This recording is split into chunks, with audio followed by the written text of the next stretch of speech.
Welcome to the Tea Hut, the podcast for unorthodox entrepreneurs striving for success by going against the grain, breaking down barriers beyond the biscuit tin, revealing what property professionals and construction workers really talk about on their tea breaks.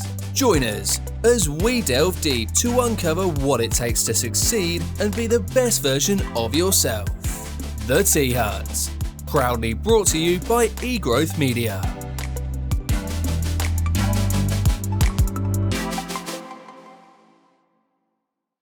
Welcome to the Tea Hut podcast. If you've never stopped for a brew in the cabin, this is where we break down the barriers beyond the biscuit tin, disrupting normal patterns of conversation, and I'm asking the questions that nobody else likes to ask. I like mine strong, like mud with one sugar. But before we get into it, please like, subscribe to the channel, whatever platform that you're watching it on, YouTube, Apple, all the other streaming platforms. Give us a share and let your audience know what you're listening to and push the Tea Hut brand. Thank you for listening, everyone, and thank you for tuning in once again to the Tea Hut podcast. I am Robbie. For people that know me, people that don't, I am the host of the Tea Hut, and it's my ugly mug that you can see on the cover art. But today, we've got a great guest lined up, and I've got a feeling this will probably go on for longer than an hour, but I'm really looking forward to the chat. And that is Mr. Joe Taylor from eGrowth Media, young entrepreneur, businessman from Leeds. And without me doing all your intro, I'm just going to hand it over to you now, mate, and let you introduce yourself to our audience. And if you can just give us a little brief background, who you are, what you do, where you're from, and all that sort of stuff, please, mate. Perfect, buddy. Thank you very much for that. Cool. So, yeah, my name is Joe, as Robbie mentioned. So I own eGrowth Media. So we're a social media marketing agency. We predominantly work with property investors, sources, and agents, helping them to generate more leads, sales, and viewings and bookings through the use of social media. Been doing this for coming up to 3 years now. Really loving it, enjoy it, and I've just got a passion in social media. Like, I remember my mum said to me, she was like, "Do you reckon you could actually make money from posting Instagram pictures on a living?" I said, "Yes, watch me." And that's one thing I'm going to talk about later. Oh, that's a good tee up, that is. Because she was like, she just didn't understand the concept. Yeah. Of posting Instagram. It's not just posting Instagram pictures for a living.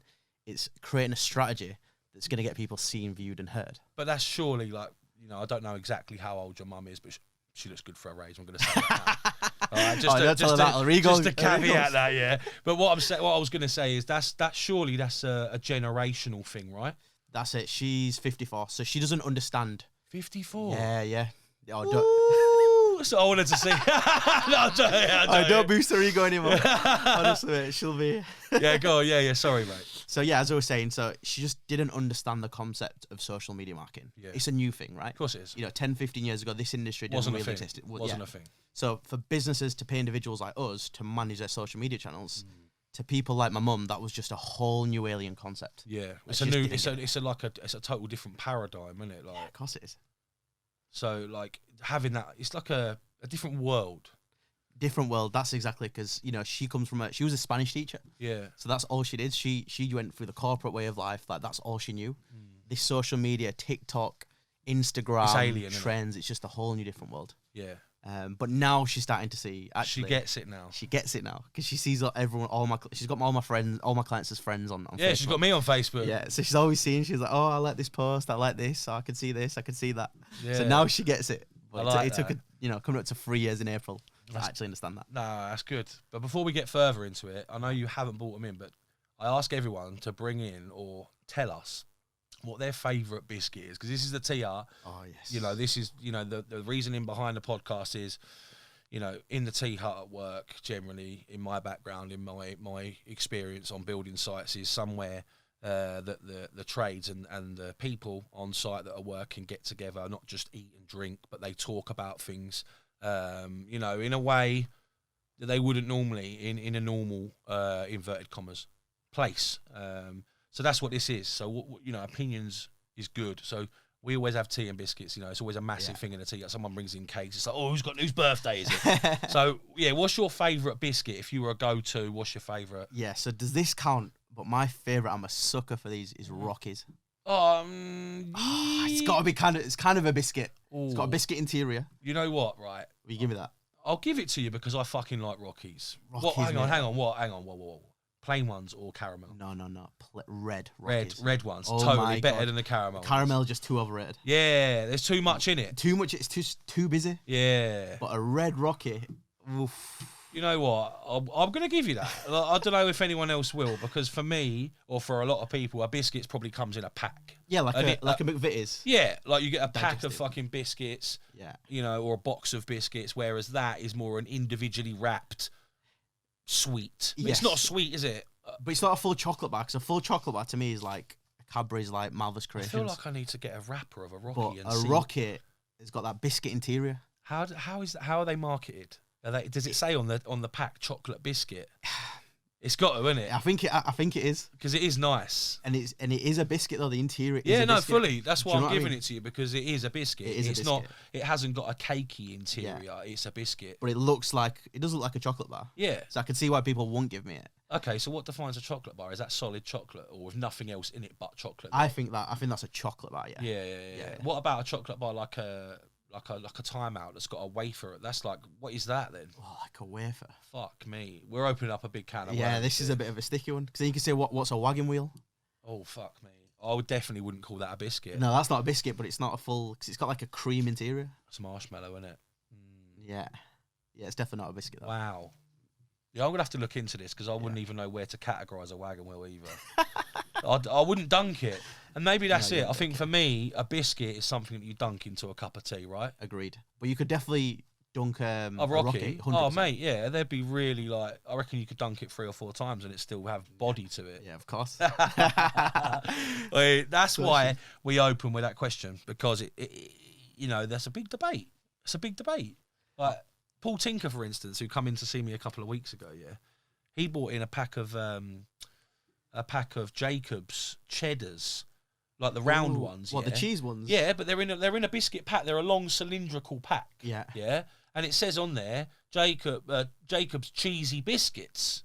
They market it as being a biscuit, when for me it fucking is not a biscuit. Is it more like a cracker? Not like It's a cracker. It's a cracker, isn't it? Yeah, Yeah, it's a fucking cracker, mate. Yeah, It's, yeah. I would not dunk a cheesy Jacobs into my tea. Which, you know what I'm No, fuck saying? that. So for me, I think that, and the definitive line's got to be that, is it a biscuit, is it not? And for me, if you can't dunk it, it's not a biscuit. That's a very good parameter, actually. It's got to be. It's true though. It's got to be. Never thought of it like that. It's got to be, innit? like Tea, because when you don't just sit there, invite someone round and go, oh, do you want a plate of biscuits? Do you? Yeah. You go, oh, do you want a tea? And then you'll go, do you want a biscuit with Can't that? a biscuit with that. Yeah. No, do you want a You cheddar? wouldn't do it the other way round. No, you you wouldn't give someone a tin of biscuits and go, do you want a cup of tea with that? Would you? It's tea and biscuits. Yeah, you'd only get the biscuits out after you've given them a cup of tea, Yeah. right? So I agree. get me. So a biscuit for me is dunkable, right? So now we've cleared that up, and yes, a Rocky is a biscuit. 100%. I'm having that because I like them. Don't like the caramel ones though. So No. if Rocky's out there and not about giving the Tea Hut a sponsor, I don't want it.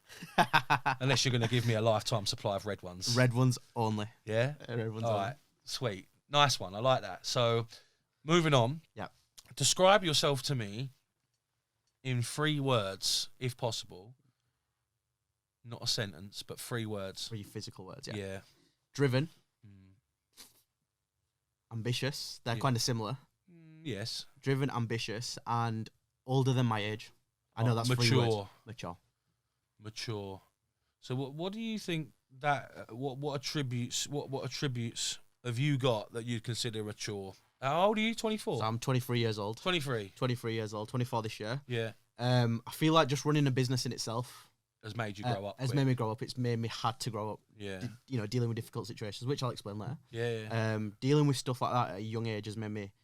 I'm 23, but I feel like I'm 33. I feel like I'm your age, just in Yeah. terms of like managing staff, managing accountants, managing solicitors in recent situations. Like to be able to have to do that at my age, it's matured me massively. Do you not think that that's just a skill set that you've got rather than being mature? Thing is, I've always felt different. Playing devil's advocate. Do you know what I'm saying? Like, I'm just. Yeah. I just want to get down into that. And what does that mean? But then when I look at other 23-year-olds my age and what they're doing, Yeah.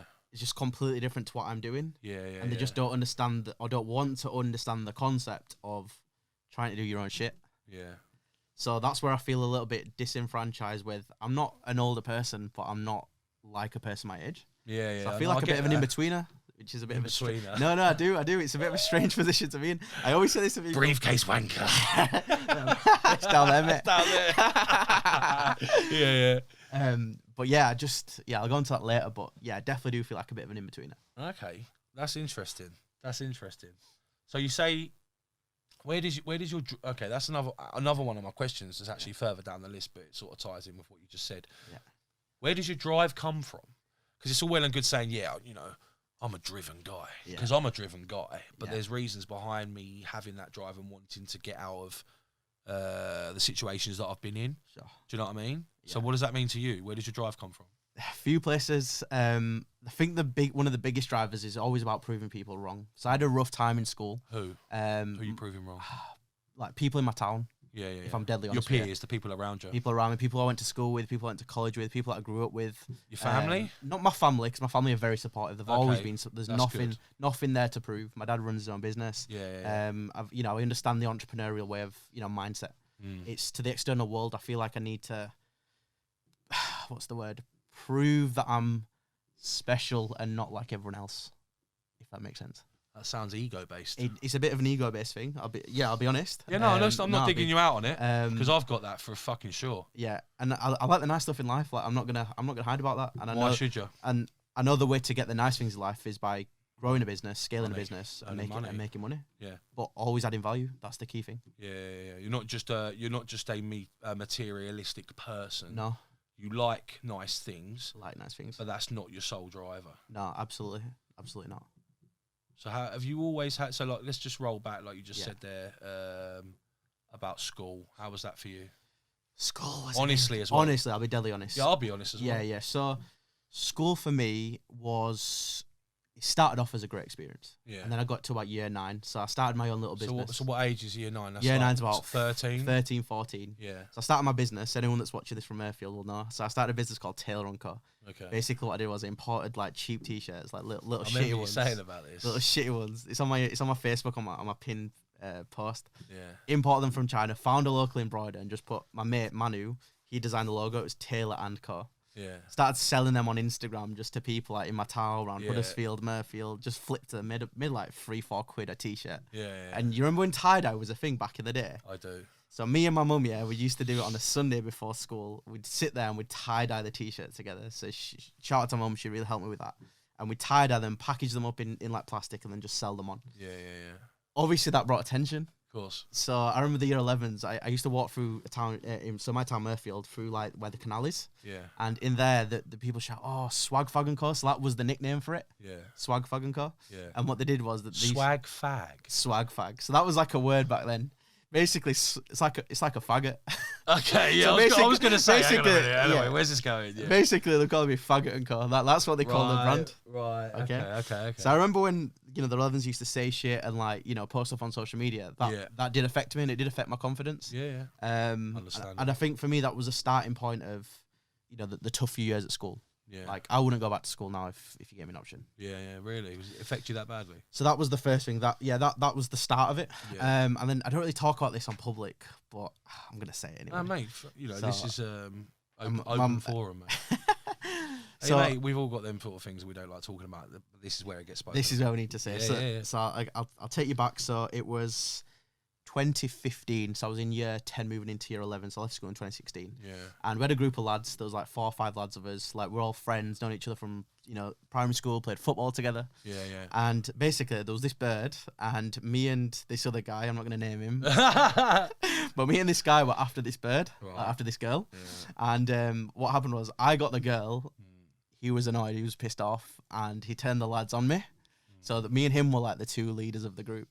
And from that point onwards, I pretty much lost my friends like over a period of like 6 months. Like they just thought, I'll be honest, I was quite ego driven. I did get the girls, the Spanish charm, it just worked. Yeah.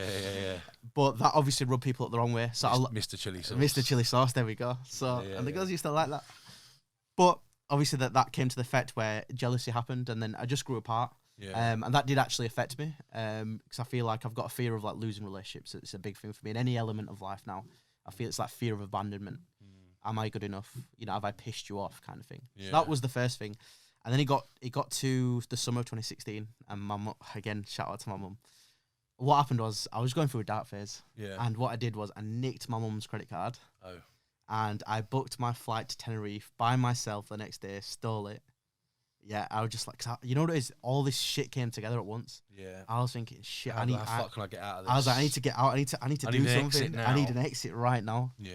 So I fucked off to Tenerife for 5 days. It was, Shit. and I had a vision in my head. I was like, I need to go have like an epiphany moment or somewhere, just by myself. Yeah. Looking at a view, looking at clarity, get some clarity on the situation, because everything. And I'll be honest, I was smoking a bit of weed. How old were you at this point? About 16, 17 at this age. That's quite a fucking. That's quite an age to have that thought process.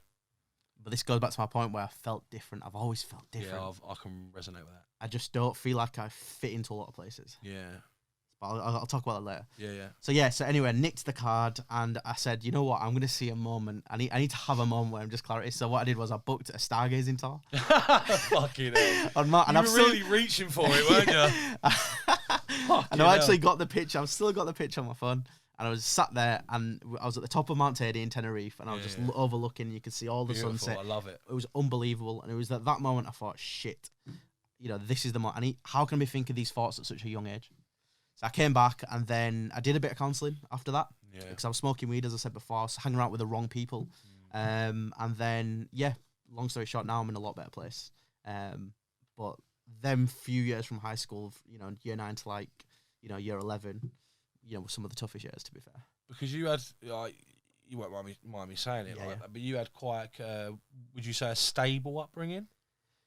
Like, very stable. When I say stable, I mean that very generically. Like, you had mum and dad around, both present, nice people, normal background. Do you get me? Yeah, 100%. I'll never knock my parents and my family. It was very stable. I had a good upbringing. I was in a good town, normal school. So it literally was like the way that the bad shit that you went through was, you know, it was just circumstantial. It was like, you know, what you were going through, i.e. you were a victim of circumstance, basically. Yeah. You weren't like, you know, you weren't born into, you know, an underprivileged family, or you weren't born into a broken home, which is a common theme with entrepreneurs and people that want to push the boundary and push forward, is that they've generally come from a place of struggle or emptiness or adversity. Do you know what I mean? And that has been the catalyst to pushing them forward to wanting to succeed in whatever they choose to do. Yeah. So, you know, when did that start for you? When did you? I mean, what was different about you that you realised? Was it that you had that drive that average people don't have? I don't know if it was drive or if it was personality or ambition. Or aspiration. Aspiration, probably at that point. Cause I don't feel like anyone is born driven. I think it's, you know, there's obviously more people driven than others. Yeah. But I don't feel like you're born to be an entrepreneur. No.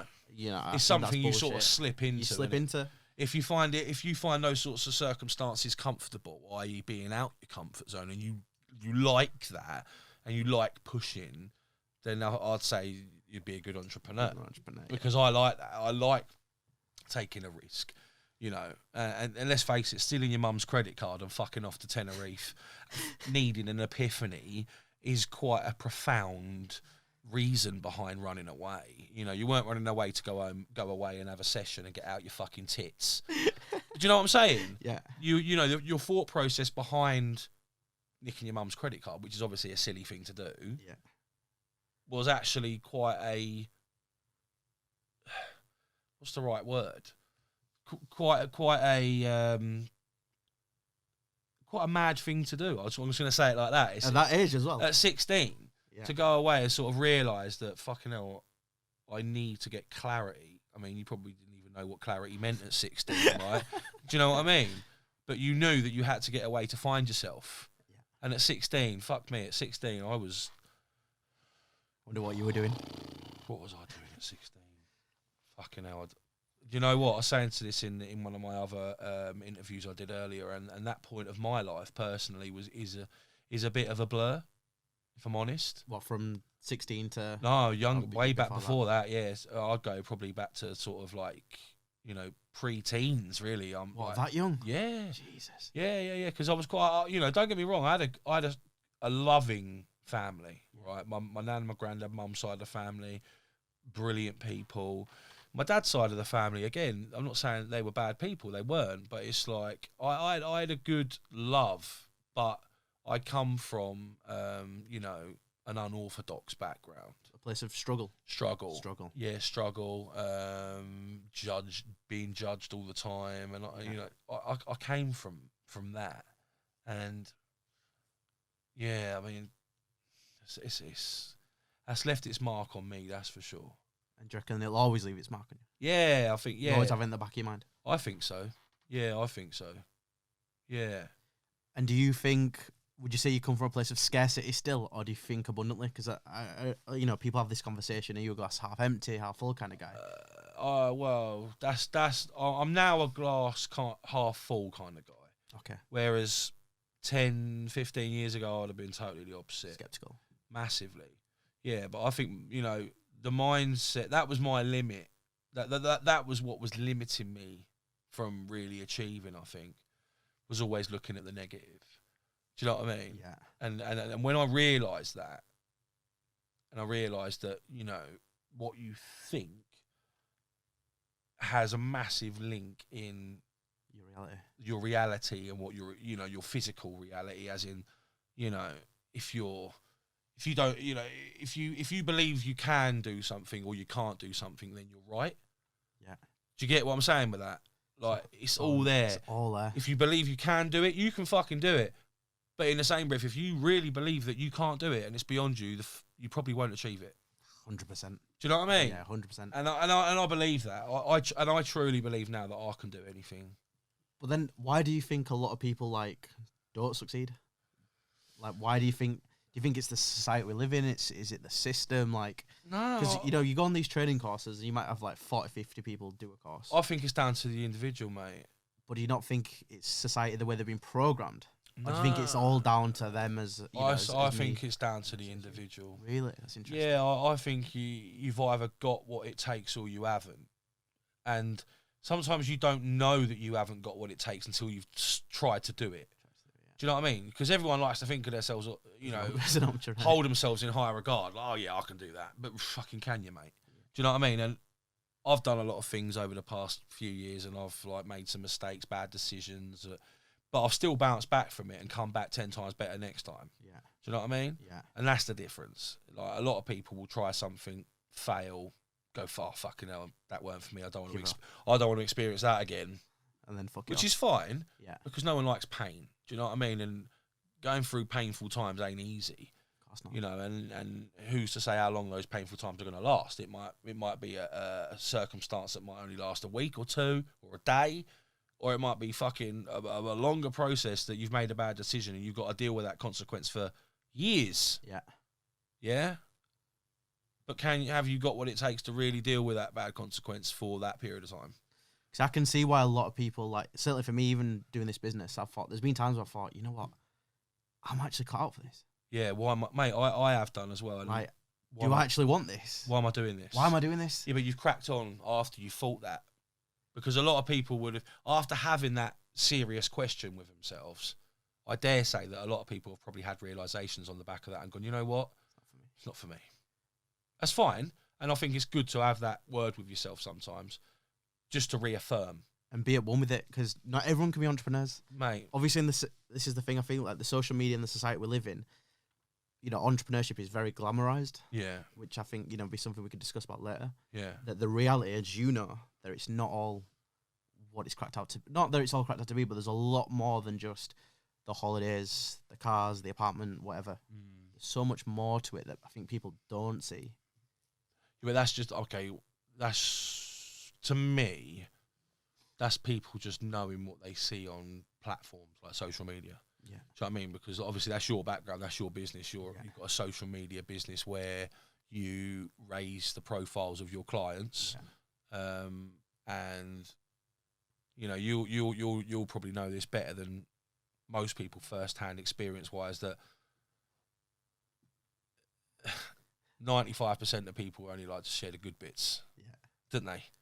So true. Do you know what I mean? How many conversations have you had? I mean, you don't have to name names, obviously, but how many conversations have you had with clients and you've suggested maybe, you know, sharing a loss, and they've gone, oh, no, I don't want to do that. No. How many times has that happened? 10 times. Exactly.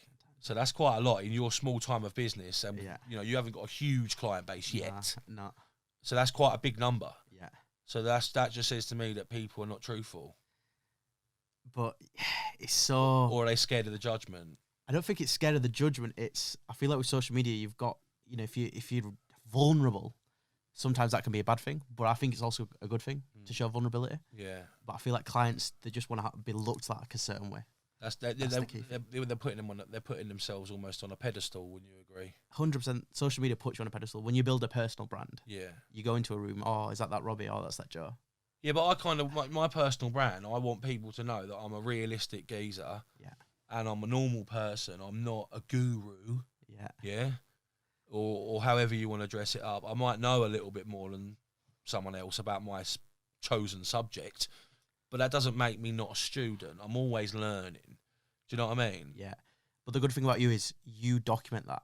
Yeah. You tell both sides of it. Yeah. Which I think is super important. Yeah, I do. Like even the conversation we had with obviously everything that you told me. Yeah. You know, sharing snippets of that on social media. Yeah. Would probably not be a bad thing.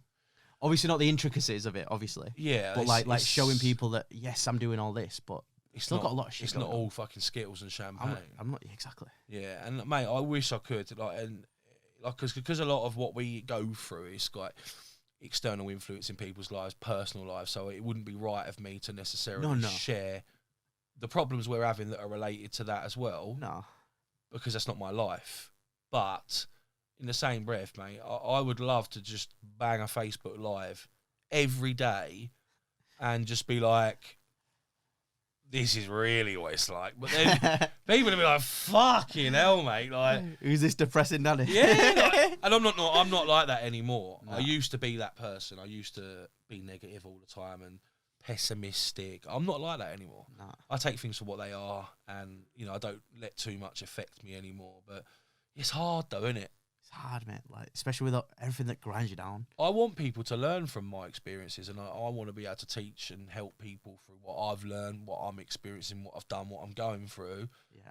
And I will do that in a medium, hopefully, in the near future within the business that we're doing and property and construction, and put that wrap it up and put it in a you know, education format is something that we really want to do. Yep. And that I want to do, because I feel like I've got so much to teach people that is, you know, a lot of it's mindset, a lot of it's getting rid of those limiting beliefs, because once you've got rid of that and you truly believe that you can do things and you can do anything you put your mind to, go ahead and do it. Go ahead and fucking do it, mate. Yeah. Do you know what I mean? Yeah. And that's where my value is. I mean, it's not necessarily teaching people how to build a house or how to run a construction company, because I've learned a lot of that going through the business motions myself. I wasn't, I mean, did you do a business course? I did, yeah, business studies at college and school. Exactly. Yeah. I didn't, you know what I mean? So my understanding of business was limited to you just doing it, profit and loss. Yeah. Like drug dealing, mate. Profit and loss. No, but that's where you know, that's how business to me is just margins. How much you buy it for, how much you put it at, how much is your product, whatever it is, doesn't have to be a physical product. Yeah. But how much is your product? What's the profit on that? What are you losing if you're selling it at discount? What are you making if you're buying it cheaper? That was that's my understanding. Concept of business. Business, mate. And that it was just margins and profit loss money. Yeah. As I've evolved and got older and actually got into business and not street dealings, I've understood that there's a lot more to it than that. And, you know, and that's what I've had to learn, like the finance side of things and actually managing your money. Whereas when I used to make money, you blow it, you know. What did you blow it on? Fucking hell. Whatever. Do you know what I mean? Go on, give me some specifics. Oh, fuck. Oh, mate, like, specifics, fuck me. I'm just trying to think. Like, I've probably a couple of times been out in the bars and spent 2-3 grand in a night. Jesus. Like, and I'm not talking recently. This is I'm yeah. going back like sort of 10, 15 years, more than 10 years ago. Wild parties, wild nights out. Yeah. Like, you know, get a limo up to London with you and 10 of your mates. That we used to do. Yeah, like mad stuff, mate. Like The deal. yes, go away to Amsterdam for the weekend just because I can, Yeah. whenever I wanted to. Yeah. You know, wild nights, wild party, and that you know, it weren't unheard of for me to spend a couple of grand in a night. What did you get up to in Amsterdam? I'll tell you one thing, and I will stand by this. I don't care what anyone fucking says, but any of my friends who were with me at the time will back me up. I've never slept with a hooker. Really? Really? What, you went to Amsterdam and you didn't? Yes. I've never slept with a hooker ever. Period. How come? But you know, I don't know. I think if I think back, I think all the times that I went to Amsterdam, I was in a relationship at home.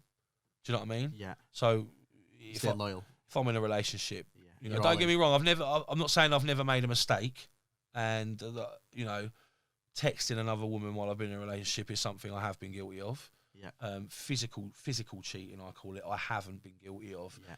and I've never. I think I probably have been to Amsterdam when I've been a single man. Yeah. In fact, yeah, I have for sure. I've been there 13 times. 13 times. Yeah. Jesus. I loved it. And yeah, I never slept with a hooker. That's mad, you know. And to the point where like I'd be over there with a group of 3 or 4 mates, and they'd go out, and you know we'd all be going down the red light district at a walkabout. They'd be like, "Oh yeah, I'm going down to that one, you know," and I'd be like, "Oh, I'll just go in the smoke shop down the road. I'll see you lads. Coffee shop. Coffee shop. I'll see you lads in 20 minutes. I'll be down there." And that was me, mate. And yeah, No way. that was all I did in Amsterdam. I didn't go to Amsterdam for the wild sex parties or nothing like that. I didn't. And yeah, it was never. I don't know why I just weren't that interested in it. Well, 'cause it's just so transactional. Yeah. Yeah. I like a bit of like the chase. Yeah. Getting to the know. intimacy of actually getting to know someone. Yeah, and like just paying for it. It's just like I like a bit of passion. The behind passion, it. yeah. You know, where's the passion in handing over a £50 note for a blowjob? There's none. None though, is there? Come on. Oh, mate. Well, there Oh, ain't, is God. there? No, And no, yeah, it's true. and I've never been into that. So that's what I did in Amsterdam. Anyway, I'm the fucking one doing the interview here. No, but I loved Amsterdam. Amsterdam's a really good place. I had some good times there. Yeah. I spent my stag do there.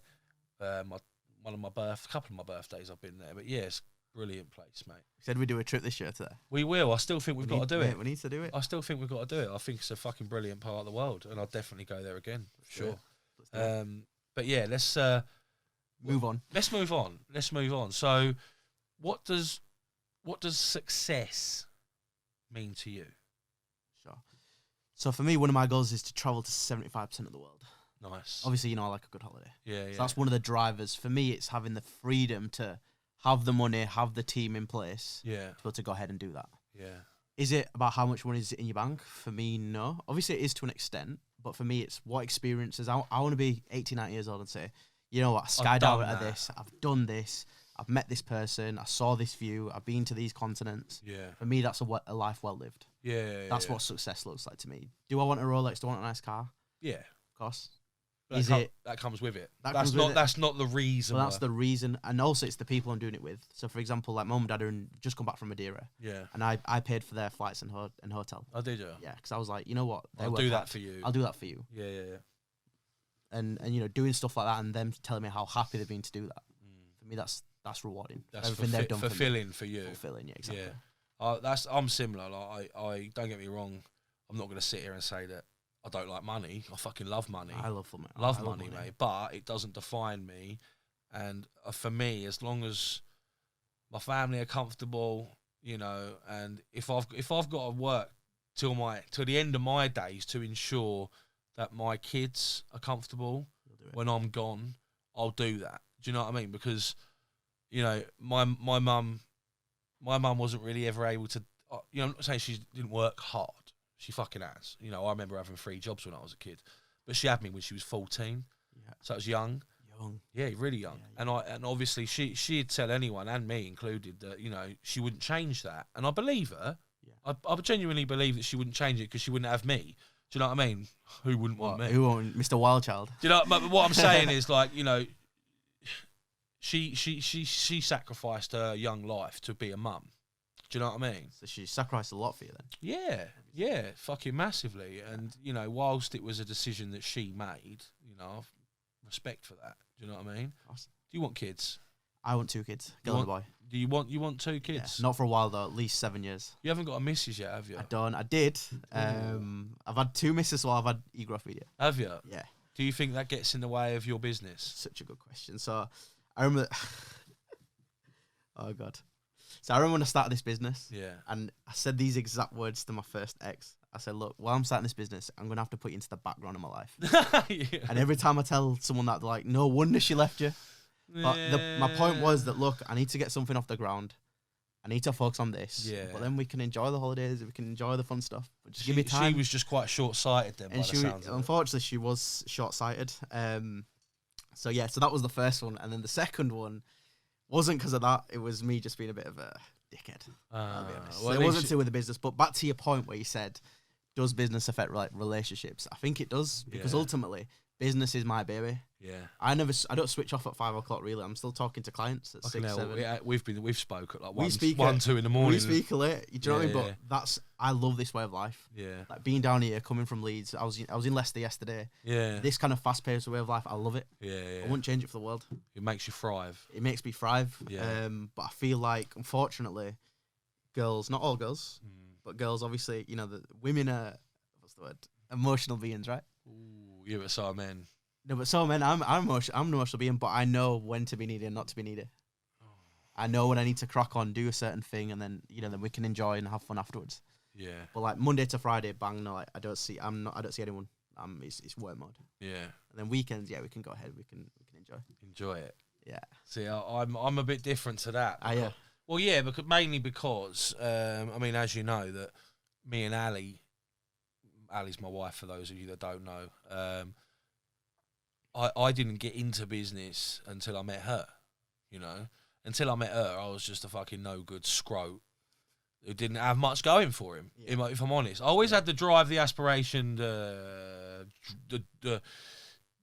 dream to be a bigger person and do something good and different and stick my head above the parapet, as people like to say. I've always had that about me, but I didn't know where that was going to take me and what route that was going to take me down. I just didn't know. I knew that I wanted that, but I didn't know how that looked. I didn't know, because obviously at first I was into my rap and all that stuff. Yeah, so, I love them videos. Yeah. Well, at one point I wanted to be a successful hip hop, artist. What was your stage name? Mr. Biggs. Mr. Biggs. And you know what, right? I'll show you some evidence, right? I released a mixtape like, I don't know, 11 years ago or 10 years ago, just as me and Ali got together. And I remixed a song by Miguel that's been played loads on the radio recently, funnily enough. And the lyrics in that, bearing in mind I wrote this 11 years ago, before I started the business, before any of these fucking wild house building madness has come around in my life, And I in one of the verses in the song, I think it's the last verse of the song, I say something about having a daughter, bearing in mind my daughter's now only 3, right? And about building an empire. Which is what you're doing. And building houses and I say something about wordplay and foundations and building houses, blah, blah, blah, blah. Yeah. So I always knew. You're destined for. Yeah, I knew. I knew then, and I believed it then. Even though I knew that I probably weren't going to make it as a fucking hip hop superstar, even though I was making music at the time. Were you making money from it? Not really. Not really. I make pocket change, mate. Pocket selling change, CDs and selling merch. It was pocket change. It was nothing. I was spending more than I earned, for sure. But that was what part of the dream, and because I wanted to get out there, I was constantly at shows every weekend, going to London, all over the country, and that cost money. Do you know what I mean? Unless you're making money, it's costing you money, isn't it? Yeah, absolutely. So, I always knew that I had that drive and ambition, aspiration to do bigger things. I just didn't know what it was. What that vehicle was going to be, right? Yeah, and then that's why I said it was different for me with the relationship and business thing, because until I met Ali, I was just an average geezer with a big dream. Do you know what I mean? We're going to say something else then. Definitely not a big thing. Definitely not. Hey, I'll tell you one thing. I just want to. So, yeah, I mean, just because I've got big socks, all that means is I've got big feet. I'm telling you that now. Yeah, well, I'm not ashamed to admit it. Anyway, but yeah, that for me, business, it doesn't get in the way of relationships. If me and Ali started the business. I started the business. It was my idea. Ali thought I was a bit mental because I've been labouring for someone else for. I got sick of it.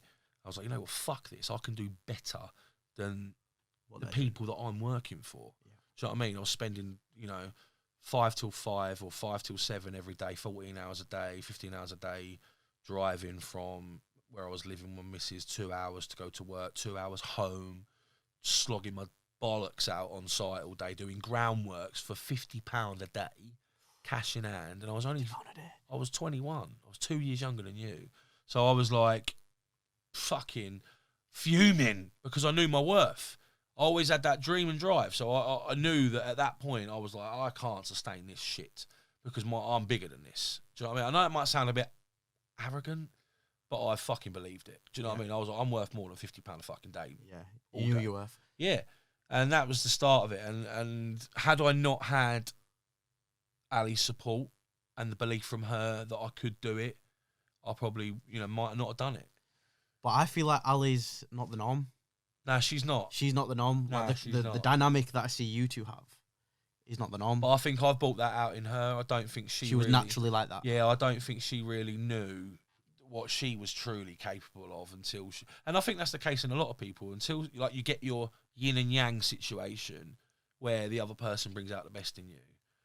Do you know what I mean? Sometimes you're gonna lie on attributes that you've got and you never knew you had because you've never had a reason to get it out. Yeah. Do you know what I mean? And for me, Ali brought out the best in me because she gave me that purpose. Yeah. Do you know what I mean? Whereas before, the sole driver for me was the music and my own personal gain. Whereas when I got with Ali and it gave me a different purpose and we sort of I wanted to have kids, always wanted kids, and that became more realistic to me once I got with Ali. Because my partners previous were just fucking idiots. It really opened my eyes to life and it made me want better. And it actually I always wanted better, but it actually made me, it commanded me to physically change what I was doing and actually take action. Do you know what I mean? Yeah, no, I completely get that. So, yeah, I mean, it's an interesting one. We've got a different perspective on it because we've come from, a different viewpoint on it. You know what I mean? Like you weren't in a relationship when you started your business. No. So your business is your baby and you've grown that and you're solely dedicated on that. And I think because of my age as well. Yeah, I'm still young. Well, you got 10 years on me, so you got time. I've got time. You've done it I didn't start my business until I was 25.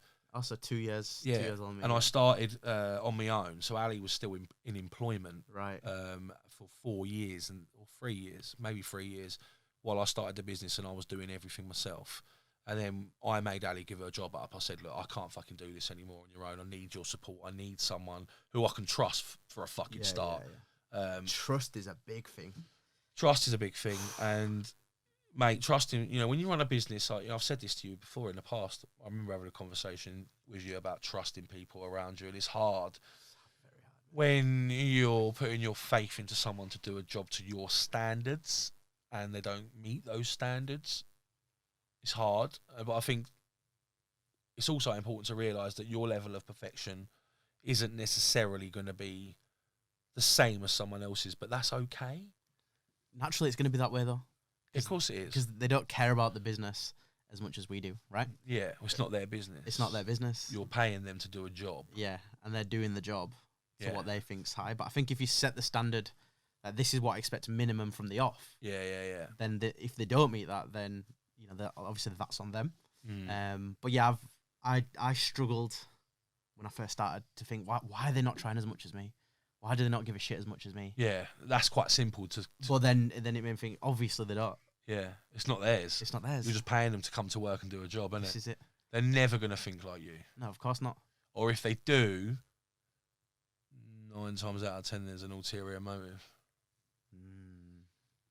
Interesting. Well, no, I'm just calling it. That's from my experience as well. And my experience.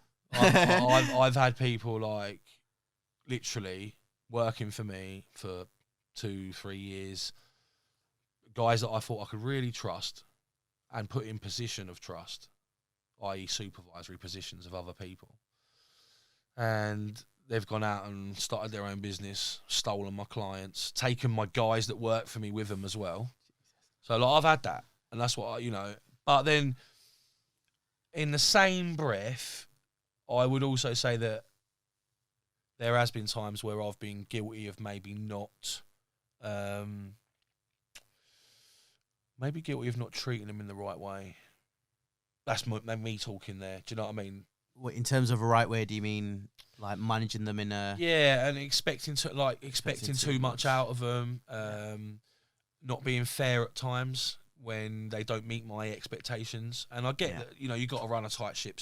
I understand all that, but, I think especially it might be different in different industries as such, because construction, you can sort of walk out of one job and literally walk into another one the same day. Do you know what I mean? It's quite easy to get that, and construction's probably got the highest staff turnover of any industry, I reckon. Cool, because the barrier to entry is quite low. Barrier to entry is quite low. There's so much work going on out there. There's so many companies. Competition's rife. Yeah. And if you're good at your job, you'll get a fucking job in building pizza pits. If you're a good ground worker, for instance, or a good sparky, and you're really good at your job, you will get a fucking job now. And that's just the society we live in. So I've probably been guilty of thinking I was more important than I was. Do you get me? Interesting. No, I'll admit that. And there was periods of the start of my business for the first few years, 4 or 5 years of my business, where I thought that I was not better than them, even though I suppose I was, because I was willing to take the risk and start my own business. Does that make you better? Better's a funny word, isn't it? Better's a funny word. It doesn't make me better. Better at what? Better at starting a business and doing my own thing, yes. Better at making money? Yes. Better at investing, yes. Yes. But not a better person. That's I think that's key to understand there in context. It doesn't make me better than anyone. Better at certain aspects of things. Because they'll be better at certain aspects. Of course they will. Than you. Yeah, exactly. But that's not making them money, is it? Exactly. And then there's the jealousy factor that creeps in, isn't it? It's like, well, you've had the bollocks to do what they never did. Do you get me? I feel a bit resentful. Yeah, and I got that a lot, because a lot of the guys that I actually had working for me were people that I worked with for someone else previously. So we worked on a mutual basis as dogs on the ground for other people. And then I went on to start my own business. And you didn't want to be that dog? No, I didn't want to be that fucking dog anymore. And it wasn't that I wanted dogs. Don't get me wrong. Yeah. It wasn't that I wanted to become the master as such. Just I wanted better for myself. Yeah. And I didn't want to answer to anyone else. Do you know what I mean? Yeah. And when I then, started my own business, started to get working, things were going good, I'd always reach out to those guys that I'd met before and worked with on a personal level and go, oh, mate, I've started my own thing now. Do you want to come and work for me? And they're like, yeah, fucking sweet. I know you. You're sound. It was like that. And then we were like instantly on friend terms when they were working for me as an employee. That's the worst thing to do. So hard, though. It is. I literally had this conversation. So hard, mate. And for someone like me who come from that, and I use those guys to sort of build my own profile, look at my company, look at the work we can do, when really it's these guys that are doing the work. I'm out there getting the work. You're getting the work. I was doing both at the start. Yeah, as you do. As you do. Yeah. But then obviously I always say, and I'll still say it now, you're only as good as the team that you've got around you. Do you believe that? Team is so important. So for example, Diego. Diego came into my business about 6-7 months ago. Yeah. He had no real clue on video editing and social media. Yeah. And now the videos like you're seeing now, the ones that he's doing for our clients, like he's learned that in such a short amount of time. Yeah. Like, and that just goes to show, like, without good people like that, we can't produce good output. 100%. Like, he's better at it. Like, the team are better at, video and ads than I am.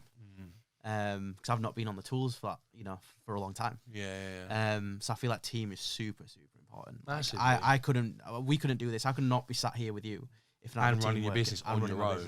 Yeah. Well, I'm the same. Do you know what I mean? Goldbrooke Homes, there's 3 other directors. Dean's been here today with me, but the other 2 are out there doing their thing. I'm here. All right, this isn't Goldbrooke Homes related. It's a separate thing, but it's all part building of your personal brand. Yeah, and without them, I wouldn't be able to do what I'm doing at the level I'm doing it. I would be able to do it, but it would take me a fucking lot longer.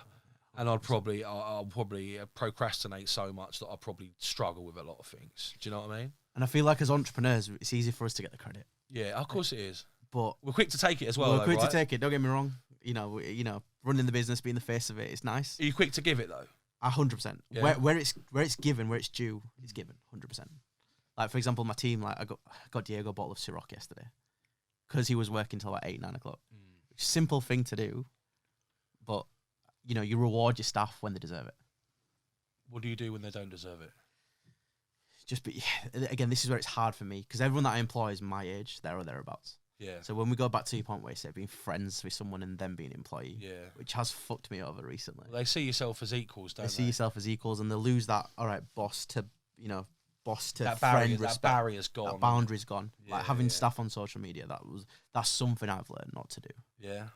massively, which I can go into later. Yeah, no, digress into it, mate. Like, well, you know, what's got you to that point, and Sure. what's your experience with it at the moment? Like, I've got another. I know. You understand, yeah. But let's talk about it. So there was a said individual came into the business. I'll tell you how it happened. I was hiring for a social media manager, and it got to like the night before I was closing interviews. Yeah, yeah. Said individual came to office, said, "Look, I want this job." I said, "You know what? Prove it to me." And said individual created an amazing document. And you know, we go back to a point where we said maybe they're too good and they care too much, but maybe for a reason. Ulterior motive. An ulterior motive. I think this is this is certainly what's happened. So anyway, long story short, got the job, 3 promotions in the business. Yeah. He's been with me like 6-7 months. Yeah. Thought, all right, okay, these are the plans. This is what we're going to do moving forward. Found out that, said individual setting up another agency whilst on my payroll, full-time employee, trying to prospect clients in my own office. Okay. Yeah. So bearing in mind, this is like my right-hand person at this point. Yeah, yeah, yeah. So probably the past month has been the toughest month I've ever had in business. Horrendous. Yeah. In terms of a business perspective. Yeah. And finding that out, obviously a massive shock. Yeah. And I think it goes back to a point where the person had lost the respect for, I'm the boss, you're working for this business, and this is what I expect from you. He had bigger goals. Bigger goals. Which, everyone wants to be that guy. I get it. But there's a way to go about it. Yeah, but not everyone wants to be that. But not everyone wants to be. People want to be, especially I think like young males, people my age. Not everyone, but we all want success. We're all hungry. We're ambitious, right? Yeah. And this individual was certainly like that. Yeah. But I feel like if you want to do something, go a certain way about it. Like for me, it's always operating with integrity. If individuals say, look, you know what? Had he come to you and said, listen, Joe, I want to start my own business. Thanks for the opportunity, yeah, but I'm bigger than this. I want to do it for myself. Yeah. What would you honestly? I'd be hurt. Yeah. Don't get me wrong. I won't be. Yeah. Oh yeah. Well done, mate. Yeah. Thanks. See you later. Yeah. Of course, because it was an important part of the business. Yeah. But would I've had the animosity and the frustration? No. Yeah. As much as because he's been honest. He's been honest, saying, "Look." So I give you for example. So and then that's on you. Then if you react badly to that, that's a me problem. Yeah. But at least you've said, you know what? I've sat you down. This is the situation. This is what I want. I want more. I want to do this for myself. Okay. Who am I to stop someone chasing their dreams? Yeah. But it's when you go about it in the wrong way, when you do it snake it, and again, I feel like trust is a big thing. Once trust is gone, it's gone. Give you an example. I had a guy who used to work for me about 2 years ago now, and he was with me for about a year. Really good. Nothing wrong with him. Yeah. But he just said, look, you know what? I want to start my own business. Yeah. I said, you know what? That's fine. And we still do business together now. Yeah. We're still doing business together now. It fills in on the odd occasion. That's good though, isn't it? Because we had that conversation. He said, look, it's not quite working out. I want a bit more. This is what I feel like I'm worth. I said, look, I can't afford that right now. Yeah. Go ahead, do your thing. And we're still friends now, and we still do business together now. But that's the difference between someone that operates with integrity. Integrity is a big thing. But from this individual that we're speaking about, I knew there was a lot more issues, which again drives someone for that place of scarcity. What's their motive? What's the actual reason why they're doing this? What was the reason, do you think? I think it was without getting personal. I think there was a few home issues, maybe debt issues. Because desperate people do desperate things, right? Yeah, they do. Because we just agreed a new kind of pay packet, which was in excess of 36,000 a year, which for someone of that age, quite good money for. But he's the same age as you, right? 2 years older than me. Okay. So that was agreed literally like a few weeks before obviously all this happened. So I'm thinking, right, we've agreed a deal. This is good. This is where I see you, moving on till 50, 60K. Yeah. Pretty much running the business at this point. That was going to be the next steps. Yeah. But I think maybe he saw a bit of, what's the word? You know, when you're that guy again, when you've got someone who's got like, that anger. A bit like me in the sense, like whenever I worked for someone else, you know, they could have been the best at their job or the best doing it to the best of their ability, but I would have always looked at it and said I could do it better. Yeah. Always. Like, that's just me. Yeah. So maybe do you think there was a bit of that there? Done better. Maybe there was, but maybe it was, I can do this for myself. I see this guy doing it. Yeah. Doing this, and this. I can do that. He's, if he on can stage. do it, I can do it. If he can do it, I can do it. Yeah. He's doing this. He's meeting people. Which is admirable. Yeah, but it's the way you go about it, Robbie. That's the key thing. Like, you know, prospecting someone in my own office. That's a different thing. That's a different thing. That's spiteful. That's snakiness, and doing it whilst I'm paying you. Yeah. You know, if you want to do it on your weekends, tell me and be honest. And go ahead and do it. I've had that happen to me. Time. Basically, like similar, like I say, where they've literally, you know, taken my clients off me or basically said to my clients while they're working for me, "Oh look, I'm going to start my own thing in a couple of weeks. I'm leaving Robbie. Can I have your number?" And I come over and it's bad on the clients that I was working for because they let it happen as well. They were like, "Yeah, I'll take my number. Give me a ring in a month." Yeah. So they were as bad as the person doing it. Do you get me? Yeah. So I not only had the trust issues from the person that I thought I could trust that was working for me, that I was, you know, paying to represent my brand and my company, I was also getting that treatment from the people that I was working for. So it was like I was stuck in the middle and getting dicked. That's a horrendous situation. I was getting dicked from both ends. I was like, you know, in one way or the other. Yeah. No, I get that. That was shit. Yeah. That was really shit. And I took it massively personally. So would I, though. I'll be honest, we've not lost a single client. Yeah. Due to that reason. Yeah. Okay. Now, if that had happened, obviously I'd have taken it massively personal. Yeah. But because I've got the relationship with them, I've got that strength, that bond. Yeah. You know, they understand that. Construction, I think, is a bit different. I think it's the kind of service we provide. It's the industry, mate. The industry, mate, like I said to you earlier, construction, like every Tom, Dick and Harry has got a construction company. Like COVID done that. Everyone went out. But there's a lot of social media agencies out there. Yeah, I guess so. But I'd say construction's more saturated. More saturated. Yeah, and I think like you can like fuck someone off one day on your site that might be shit, and then you'll have someone who is equally as good, if not a lot better, the next day, no problem. Like, and there ain't even a fucking problem there. Like abundance like there's a lot of shit out there, but there's not really much loyalty in construction. Like if you're, especially as a subby, like a subcontractor, which I was a lot of the time, I think they see you as a little bit of competition. Yeah, they want to keep you down there. And again, that's why I always say to a lot of people, like, I consider myself to be unemployable. Yeah, because of my aspirations and my drive and my goals. Because while I'm working for someone else or getting paid to do a job for someone else, I'm always overanalyzing and saying, yeah, I'm bigger than this. I could do better than that. I could do better than you. That's just me. So I don't think I'm employable. Would you consider yourself unemployable? Not now. Yeah, 100% I couldn't get a job. Like, yeah, that's what I'm saying. If eGrowth folded up next week, I'd start something else. Not that it would. You'd just wipe your face and start again. 100%. I'll think about this. There has been points that I think, you know what? If I worked for an agency making 35k a year and having that stress not having that stress, finishing work at 5. And just leaving work at work. But then I'm thinking, you know what? I wouldn't be able to just come down here. Yeah. For a podcast. I wouldn't be able to just go away for the weekend or, you know, take a trip during the week or doing X, Y, and Z. Pay for your mum to go on holiday. Pay for mum to go on holiday. Yeah. You know, have You'd the car just be working for a wage, exchanging your time for money. Exactly. Yeah. And I think in my position now, I'm just too far in to be able to do that. Yeah. If you'd have asked me a year and a half ago, I said maybe. Yeah. But I think now there's no chance. Yeah. I just couldn't imagine someone telling me, right, you can go for a piss or you can't go for a piss. Yeah, you put your hand up. Do you know what I mean? Yeah, or you've got to request X amount of holidays. Yeah, you got to give me 2 weeks notice for that, mate. Yeah, I'm the same. I give me authority, and I'm like, whoa, nah.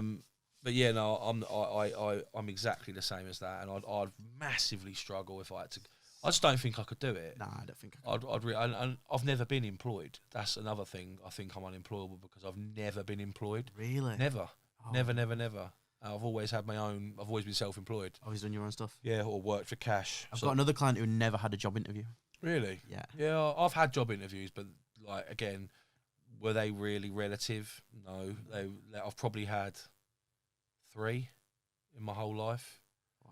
I mean, you know, in my construction business, it's not a job interview. When you're ringing someone up and asking you if they want your services, it's not like a job interview. It's just like you telling them what you're capable of, and if they like the sound of it, they'll get you on board. And you just go and prove it to them. It's not like a job interview. Well, you sit down and you present your CV. Yeah, it ain't like that. It's just a bit like, right, what can you do? Oh yeah, X, Y, Z, bosh. All right, see you Monday. Give it a go.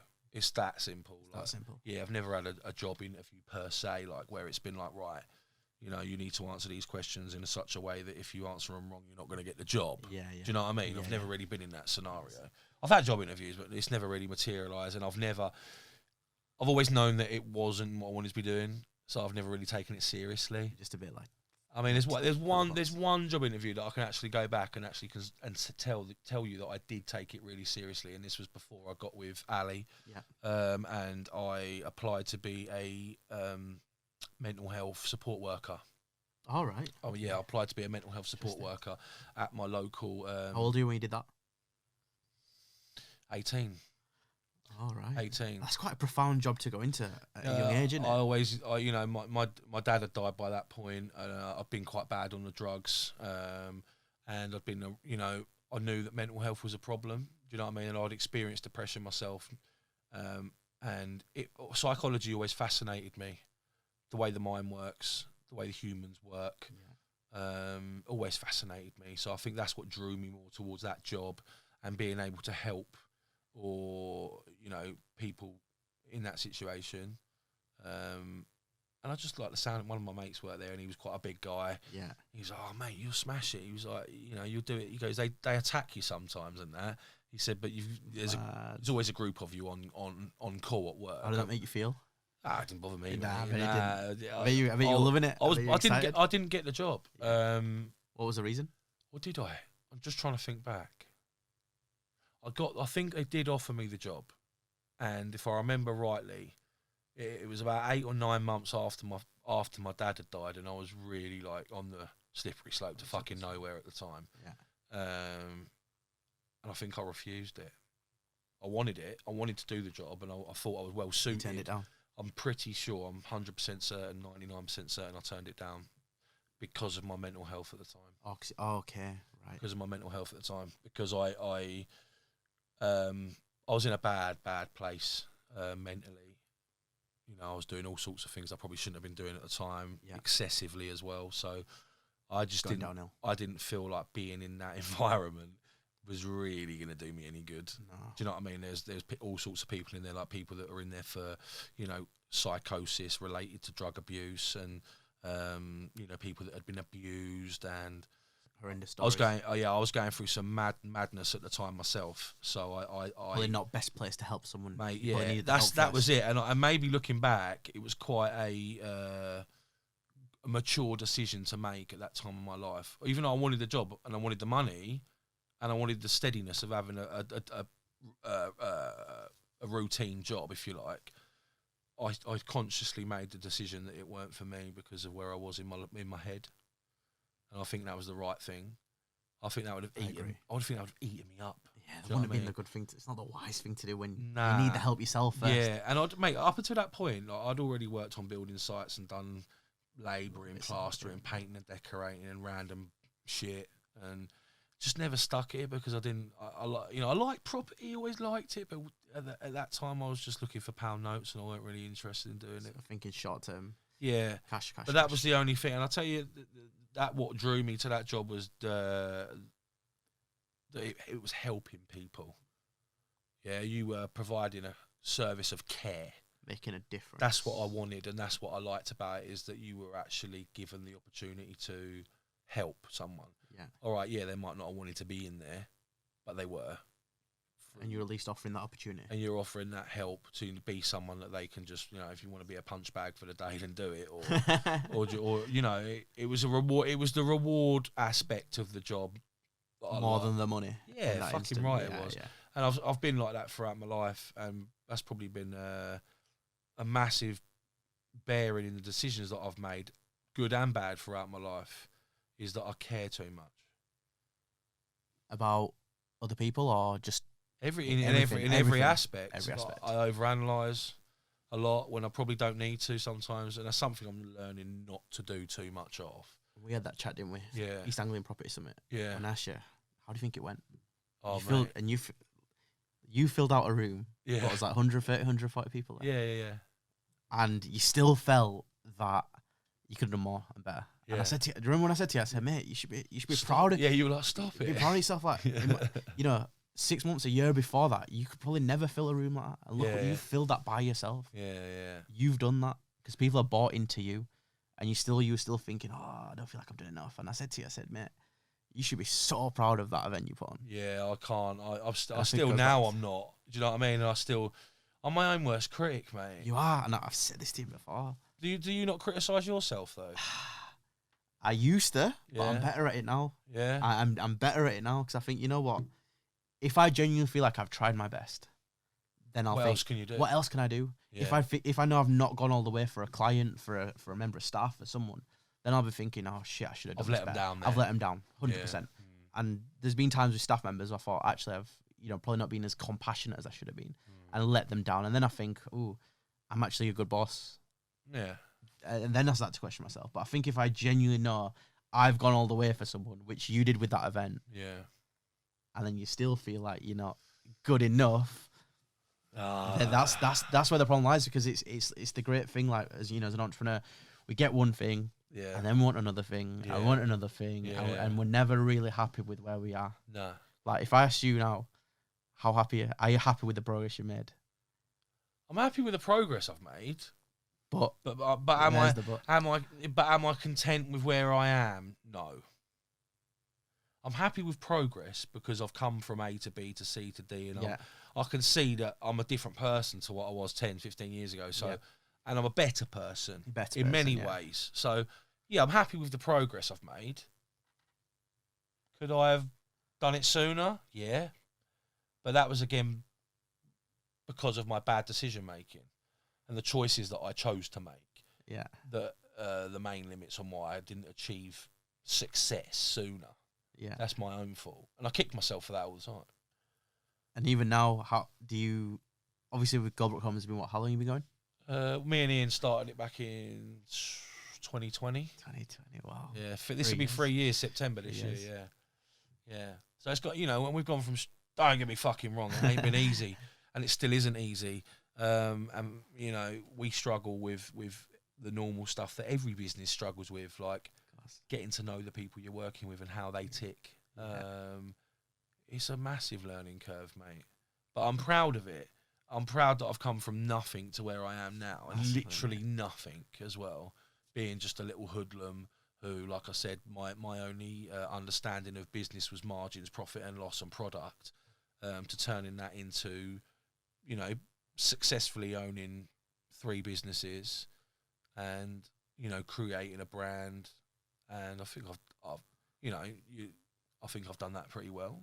100%, I agree. Do you know what I mean? So, and that's all learned experience. That's all something that I've learned on the job as I'm doing it. I didn't have a pre-existing knowledge of how to market or how to build a business. Yeah, that was just a desire that I had, and I just made it happen. Do you know what I mean? And you've got the creative mind, you've got the creative spark, like the fact we're doing this, and you've got this going on, you've got that going on. Yeah. That's such a big I am plus. A creative, definitely. I consume to an extent, but I'm definitely rather create than consume. Yeah, no, I'm the same. You're the same. And I tell you what, I hate spreadsheets and maths. And I fucking hate spreadsheets. I like the idea of them. I like the idea of them. I see why it makes sense. But ask me to create one, ask me to look at one, no way. Yeah. Mate, when I ran eGrowth Media first year and a half, I literally ran the business out of just looking at the bank and what came in and what came out. That's how I used to do it. Like, I'd have a timesheet and I'd be like, right, I've got to invoice for that amount of money. I'll invoice for that. And like my accounting system was literally like printed out invoices in a folder. That was my account. We should invoices, mate. I wasn't even that. Well, and then, and then my notes on my iPhone, I'd see, all right, client 1, this is how much they're paying a month. Client 2, this, and then that's how I'd work out what my monthly revenue was. Yeah. Well, mate, that's what I do. But that's what I don't now. But that's what you... I do. And even still, like, I'm learning now from people like Dean, who I'm in business with, who's a quantity surveyor, who comes from a educated background of maths and numbers and things. I don't. So I'm learning good stuff from them all the time. So let me just start. I'm going to ask you a couple of questions. This has been rolling really nicely, actually, so I'm happy with how it's gone today. Good. But if you could go back and specifically give a point in your life when you could say, yeah, that was when it changed. When was that? Depends. Was that in was that on TD? Was it looking at the stars, thinking, right, this is it? That's definitely a moment. That was a contributing factor. That was a contributing factor to me moving, not necessarily into an entrepreneurial path, but just into a better place in general. Yeah. So I'll tell you a story. So I did some volunteering in Tanzania. Ah, yeah. 2018. If I told you about that. Yeah. But one of the reasons I actually went was because my ex-girlfriend has brought. There's a common theme here. I seem to run away when there's a problem. Yeah, they're all fucking exes. Yeah. So my first ex, so the girl I first fell in love with, we broke up. Yeah. And I thought, again, it was that moment which maybe I need to figure this out. Why do I keep running away whenever something happens? Yeah. But yeah, so I thought, you know what, I need to do something bigger than myself. So I went to Tanzania for about 8 weeks. Just lived there with the local family. In a fucking mud hut. It was probably like twice the size of this room. There was a hole in the ground. I slept on like a hammock. A hole in the ground to shit in? Yeah, to shit in, yeah. Oh I've literally got a picture of it. Like, it was literally just a hole in the ground. And who cleans the hole, or do you just dig another one? So no, the hole, because it's on a slant, you flush it and it does generally, because it goes down. And does it? Yeah. I remember the first time I went to Scott Mail thinking, what the hell what have I got myself into? But I tell you what, that's humbling as fuck. That's the happiest I've ever been in my life was when I was there. Really? Genuinely, I say this hand on heart, the happiest I ever was. I like my home comforts a lot. Was when I was there. Yeah. Mate, to go back and do it again? Yeah, I want to go back. I'm doing Kilimanjaro this year. Oh, yeah, you saw what you're training for. You saw what I'm training for, and I'm planning to spend a few weeks in Iringa, so that's where I stayed. Yeah. Because I've still got the good connections there, the ones that I made. Yeah. Yeah, I'd love to go back.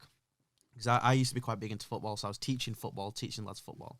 And I said to him, look, one day I'll come back and we'll build like some facilities, better facilities, pitches, training rooms, all that kind of stuff. So I said to the guy Loopy, I said, look, one day I'll come back and help you do this. Yeah. And I've still got that mission to Still in contact with him? 100%, yeah. Oh, no, nice. I like that. So I like the sound of that. So yeah, in terms of like happiness for me, those were the points that you can like immediately go back to and revert to and say, yeah, those were turning points. 100%, mate. Like, I thought, you know what? I was like waking up. I was in a normal house, with these guys. Would you recommend other people that other young people of your age who might be looking for that that thing or that moment of clarity, that epiphany moment that everyone's looking at? Would you recommend people do that? So I would not recommend anyone stealing the mum's credit card. All right, I wouldn't recommend that. I'm not advocating but what I would recommend is doing something that's bigger than yourself and not giving something, not expecting anything back. Yeah. So just giving your time. Whatever that is. Not necessarily going to do charity work in Tanzania, but that can be like... But even just like working with a local charity or, doing some, But doing something extreme is like that, like going to Tanzania and doing that volunteering work. That's like... accessible to everyone, but... Yeah, it's not, but... that principle of... The principle of doing that. Giving time, giving effort. To the less fortunate. Yeah. I feel like you get such an internal satisfaction. Yeah. So for me, that was honestly the best experience ever. And that can be anything. I mean, there's thousands of different charities and places that help people or animals or charitable causes, isn't there, that you can go and get involved in. Yeah. And it doesn't cost anything apart from your time. 100%. And yeah, I get down with that. I mean, that's similar to like I started my own mental health support group in Lowestoft like years ago now. I don't attend it anymore physically, but it still goes. It still runs. Right, nice. And it's got like, I think it's about 10,000 people on the online community. Jesus. And when I started it, it was just me and 100 locals. And then when I stepped away from it after it, I didn't need it anymore. It grew. It just went. And like, because I let a few people in charge of it, like a few of the younger people that used to come to the group, I just said, look, I'm going to put you admins on the group on Facebook, and you can take care of the weekly meetings physically, and I don't need it anymore. Yeah, I need to get away from that. Do you know what I mean? Because it was draining for me as well, because I was always that person that people came to when they needed help. Not that I did other people's problems on. Yes, and it's not that I didn't like doing it or want to do it. It's that it got too much for me, and I started losing sight of me. Do you know what I mean? So it got me better, and then once I knew that I'd used it for what I set it up for, I thought I need to step away from this now. But it turned into something really good for people that still use it now and have done since I started it. Do you know what I mean? And I didn't do that out of anything. Like, I did it because I needed help and I didn't know how to get it. So you set that up and helped other people. Yeah, as well as helping and yourself. that helped me. And that So helped yourself, helping other people helped me. Yeah. Because it put things into perspective for me. I used to think that like what I'd been through was the fucking worst. Yeah. You know what I mean? And I think everyone thinks that because it's relative to your own person, right? So I understand that, like, you know, context and all that stuff. But to me, listening to some other people's stuff that was, mate, it wouldn't be right of me to share any of them stories on this forum because it, you know, people told me things in confidence. Yeah, but let me tell you, like, I've fucking heard things from people, and I'm like, ooh, fuck me, like, it just puts you into like perspective. I think, fucking hell, my shit's not even minor compared to that. Like, yeah, I experienced bad drug addiction, and you know, when I look at your story and then I think of how I grew up, different. I feel like, oh God, like what you've been through is compared to what I've been through. Feels like I've been through nothing. Yeah. Even though to me at the time it was probably something, and then you're probably thinking that about other people. Yeah, I do, and that's what, and that's, for me, that's how I was able to get better, and because I realised that, you know, it can always be worse for a start. Do you know what I mean? Yes. And even though at that time that you might be experiencing negative things or you're unhappy, it can always be fucking worse, man. Do you know what I mean? Genuinely, like, you're still blessed to be breathing fresh air. Like, when you're going through that shit, like, you're still alive. Yeah. Do you know what I mean? It could always be fucking worse. And I feel like sometimes we forget about the simple stuff. Yeah. Just being able to walk. Everyone overcomplicates things. Yeah, we do. Days. That's why. We want this, and this. I want to look fast like this as and well. This. Yeah. I want it yesterday. Yeah. But some people won't even wake up tomorrow. Yeah, exactly. That's what I'm saying. Then everything that you're stressing or worrying about is minor. Irrelevant. Yeah. Irrelevant, isn't it? Yeah, 100%. So, you're only 24, so this question might be a bit like... Yeah. I'd ask this to people a bit more my age that have sort of lived another lifetime and then reflected, but if you could go back and talk to an 18-year-old version of yourself, what would you say to him? What piece of advice would you give him? Don't be a cocky twat. That was the first thing I'd say. Second thing is always lead with value. Yeah. How can you help people? Because it's not about, I used to chase the money, chase the clout, chase the girls. Yeah. As soon as you stop chasing, you start being true to yourself. Organically happens. Comes. So the more, the more value we add, the better results we get for clients. Yeah. The more recommendations and referrals we get. Yeah. The bigger the business grows. Yeah. The more I don't sit there on Tinder trying to find X, Y, and Z. Yeah. The more it just seems to happen. Yeah. So my when point you're not is, looking for it. When you're not looking for it, because it's like when you chase something, it's like chasing the cat's tail. It's always gonna just be a little bit in front of you. Yeah. So that's what I'd say to myself is focus on just adding value, being a good person, and the universe just rewards you. Yeah. Like now, genuinely, like I'm not that I'm not bothered about the money, but I'm just thinking like, how can we add value to clients? Yeah. Because I know the clients will stay for longer. We build that relationship. They get results. We get results. Everyone's happy. Yeah. It's not like, how can I chase that next pound coin? Yeah. But would you say that you were? I was like that. 100%, mate. I remember having no real money and just trying to spend stuff on designer stuff that I couldn't afford. And honestly, when did that mindset change? Honestly.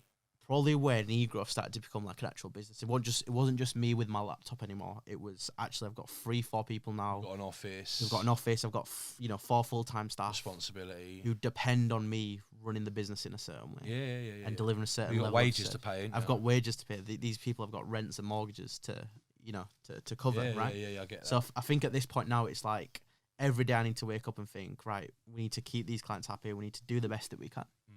Because we depend on them. And their results and their success. Yeah. Because that's what I always say to the staff. It's not me who pays your wages. Yeah, well, if you've got no clients. If we've got no clients. You've got no revenue. We've got no revenue, exactly. Yeah. So I think for me, once I started to employ people, I was like, shit, this is actually getting real now. It's not just me with a laptop anymore. Yeah. And a Wi-Fi connection. Where does the cocky twat come from? So why would you say that to yourself? Because I was like that. So anyone that knows me, again, there'll be people from Murfield that watch this. And anyone that obviously knows me from Murfield, small town, we all know each other. Most small towns. Yeah, it's what small towns are like, right? And there's a lot of, probably I'd say more blokes than girls, but more blokes that just didn't take a liking to me. Now, do you think that was because of the image that I portrayed and maybe the insecurity I was trying to brush over. Yeah. Probably. You had that drive that they didn't, so maybe there was a bit of that there. Or maybe it was the drive that I had, and as I said, I felt like a bit of an in-betweener. Yeah. And people can feel threatened by that. Jealousy. But now it's funny because the same people that obviously used to say stuff then, like I went into the pub. I get this. Oh, hello, mate. Yeah. Fucking hell, how you doing? I see you on social media. Legend. Oh, you're doing this, you're doing that. Oh, mate, you're killing And then it. in the back of your head, you're like, keep you're it a up, mate. cunt. And I was like, you would not give me the time of day. Did you ever in get high that? Did you ever school. get that like where, similar? Like you might roll in somewhere, you see with someone, and they're like, "Oh fucking hell, mate, how you doing? Ain't seen you for ages." And I think to myself, "There's a fucking reason why you ain't seen me for ages, because you're a cunt." Yeah. Do you know what I mean? 100%. It literally happened a few months ago. Mate, And that'll happen more and more. And it'll happen more and more. And I get messages on Instagram as well, like, "Oh, you're smashing it. You're doing this. You're doing that." Ain't seen you for years, mate. Oh, mate, keep it up, mate. Keep up the good work. Yeah. And when I first started my little business and what I was doing, They're and when I did silent my thing- haters, though. Them people. Of course they are, mate. Of course, mate. I don't even want to know the amount of conversations I've been in. I don't even Or about, or you, or or about, the, or the they've been about me. Yeah, oh mate, fucking hell, my ears burn on a constant fucking basis, mate. Yeah. To be fair, like I always say, like I do care. Like we spoke about this earlier, didn't we? You said, "Do you care about what people say?" And you were quite surprised when I said, "Yes, I do care quite a lot." Why did that surprise you about me? Because you're just the vibe I get from you is that you just get up and go. You'll do it. Yeah, I will. And you will. Yeah. So when you said, "Oh, actually, I do," Was that contradictive to what your belief was about? to what my belief was, yeah, exactly. Obviously, I knew that you'd think, you'd care about what Ali said, what your business partner said. I get that. Yeah. But when you said like it, the wider public, I thought I was surprised. Was you? I was surprised. I'll be honest, just because of the kind of personality that you've got, with the kind of content that we put out there. Yeah. We're in everyone's faces. People see what we're doing. Yeah. And and I feel like when we look at your content, it's like this guy's just in his own lane, doing his own thing. Well, that mate, I guess, and I feel like I am. And you are. So I was just surprised. I was just surprised. I'll be honest. Maybe that's just I don't know. Do I really care what people think? No, I don't. I suppose. On the face of it, I might. On the face of it, deep. Yeah, down. I mean, on the face of it, someone says like something that I don't get down with, or someone disagrees with my point of view, or they slander me for whatever reason, then it might hurt my feelings for a time, like periodically. And I'm talking it.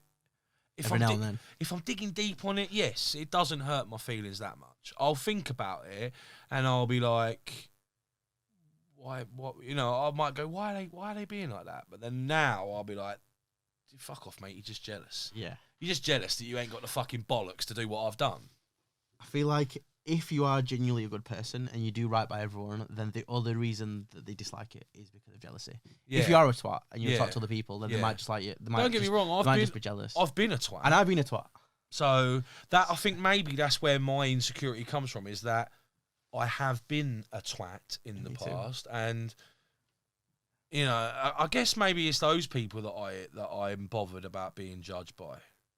If I'm thinking about it, or as I'm sat here right now, maybe the people that I've done wrong to in the past might be sitting there now thinking, who the fuck does he think he is? Doing all this, doing all that. If people knew what he was like 20 years ago, they wouldn't fucking like him. Yeah. And maybe now I'm sat here thinking about it right here and now, maybe that's where the seed of my insecurity comes from. And what was when you first met me, what was your honest... I was going to ask you the next thing.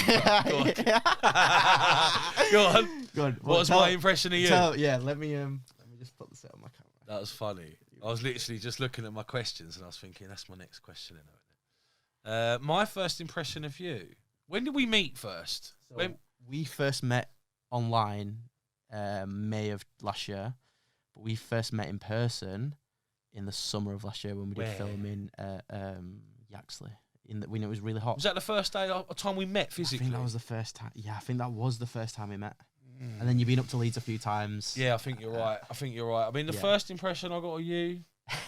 No, I'm just trying to think back. I mean, well, it should speak volumes, really, because it was like a year ago and you're sat here now. Yeah. So it should answer its own answer it for you, really. But my first impression, ambitious. I like anyone that pushes forward. I like anyone that pushes against the grain. Do you know what I mean? Yeah. And I just like that about you. I like you were a bit cheeky. You know what I mean? You're quite giggly, and I like that. I find you're quite a light-hearted person. Yeah. Do you know what I mean? I didn't think you were like, don't take this the wrong way, but too deep. Yeah.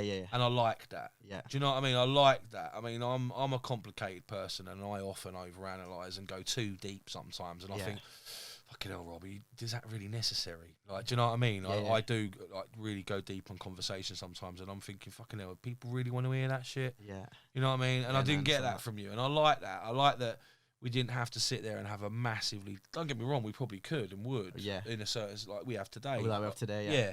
And I like that, but I like that weren't the vibe I got from you. You were just a happy-go-lucky sort of person. Sure. Do you know what I mean? And did you?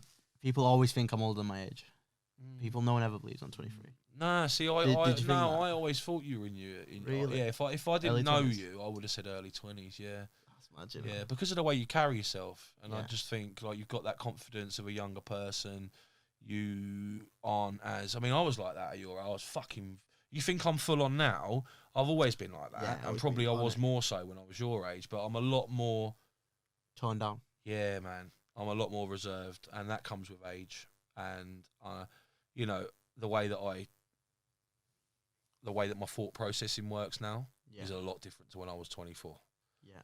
Like when I was 23, 24, I'd fucking about fly off the handle. Yeah. Like that would be my instant reaction to most uncomfortable situations I was in. Anger. I'd fly off the handle. Were you a hot head Yeah, kind of guy? very hard to reason with. Yeah. Wouldn't ever see reasoning behind anyone else's point of view. See, when I meet you now, you seem so calm. Yeah, I am, but I'm a different person now. Yeah, of course. Do you know what I mean? And that has only come. I'm still me. I'm still me to the core. You know, I think. But we all evolve. Do you know what I mean? We all evolve. And me and my mate spoke about this the other day. My mate come and see me, and he was my best man at my wedding. I've been best friends with him for over 20 years. And we were just saying, like, we haven't seen each other physically for 4 years. And it was like nothing. It was like I saw him last week. Like, literally, we just started cracking on. They're the best kind of friendships. Yeah, they are. But it was like, we both did say that we've both massively evolved as people. Do you know what I mean? Like, the things that used to interest us Don't interest 15, 20 years ago don't interest us anymore. We find our stimulus in other ways. Do you know what I mean? Yeah, sure. So we have changed as people, because you'd be lying if you said you hadn't, right? And change is an important part of life. Evolving's a part Evolving, of our life. yeah. And allowing that to happen. Staying true to yourself Yeah. and not trying to be anything that you're not. That's is not important. a good thing. That's hard, though, because I think when you're trying to fit into a certain group or gap, or, you know, you do try and fit in, didn't you? Sometimes. Yeah. You know, I think being true to yourself is massively important, because you'll find your way one way or the other in whatever chosen discipline that you're trying to find your way in. Yeah. You will find your way. You'll find your niche in that area. Well, let's wrap it, Joe. And I just want to say thank you, my man, for coming down today and being on the podcast. It's been good, and I hope people take some value from what we've spoke about. It's been brilliant. Thanks very much for having me. Anytime. Pleasure's all yours. Yeah, it is. It is. Yeah, cheers for coming, man. We'll do it again soon. Awesome. Cheers, buddy. Big, mate.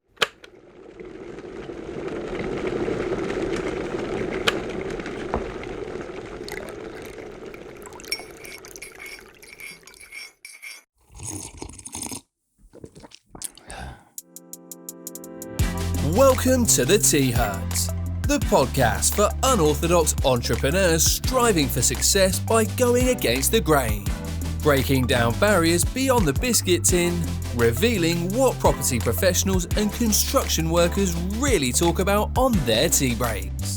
Join us as we delve deep to uncover what it takes to succeed and be the best version of yourself. The Tea Hut, proudly brought to you by eGrowth Media.